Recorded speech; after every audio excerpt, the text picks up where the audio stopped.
तर डोंबिवलीच्या मुदान कंपनीतील स्फोटामुळे बाजूच्या कंपन्यांचं देखील नुकसान झाले। शेजारील कंपन्यांच्या मालकांना अंबादास दानवेंसमोर अश्रू अनावर झाले। शेजारील 4 कंपन्यांचं कोट्यावधींचं नुकसान या ठिकाणी झाल्याचा दावा करण्यात येतोय। दरम्यान अंबादास दानवे हे पाहणी करण्यास आले असता या व्यापाऱ्यांनी आपलं दुःख त्यांच्या समोर मांडलं।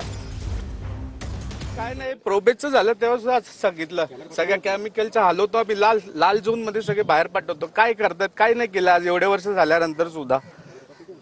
आता मला एवढं लाखचं नुकसान कोण देणार पैसे?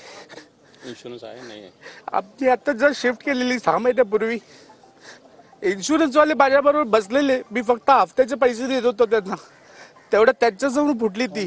बँक इन्शुरन्स नाही काढत? बँकेचा आहे, मी लोन घेतलं त्याच्यामध्ये इन्शुरन्स झाला, ते काय देणार? ते इन्शुरन्स वाले नियम सांगणार की हे तुमचं बरोबर नाही, ते बरोबर नाही। पैसे गेले ना, आता आम्ही लाखोनी गेलो ना आम्ही। काय नाव तुमचं? अविनाश गरीब आहे, सत्यम डोर्स बनवून तिथे।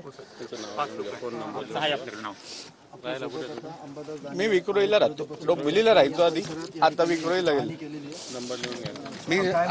मी टाकणार, केस टाकणार, आम्ही मेहनत करून करतो ना, मी देतो तुम्हाला। तुमचं आपण सरकारशी बोलू ना त्याला। नाही सर, आम्ही मेहनत करून करतोय, आपले काय बाप कमाई नाही, आमची आप कमाई आहे।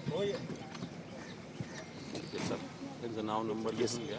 आणखी किती जण आहेत असे? 5 तिथे सगळेच आहे। याच्या भावाची पण कंपनी आहे, सगळी फुटली। आम्ही आत्ता घेतलेली, 3 महिने झाले, कर्ज घेतलं 2 करोड रुपये। आता कसे हफ्ते भरणार आम्ही?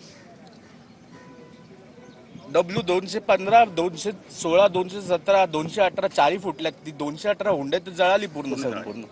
नंबर लिहून घ्या।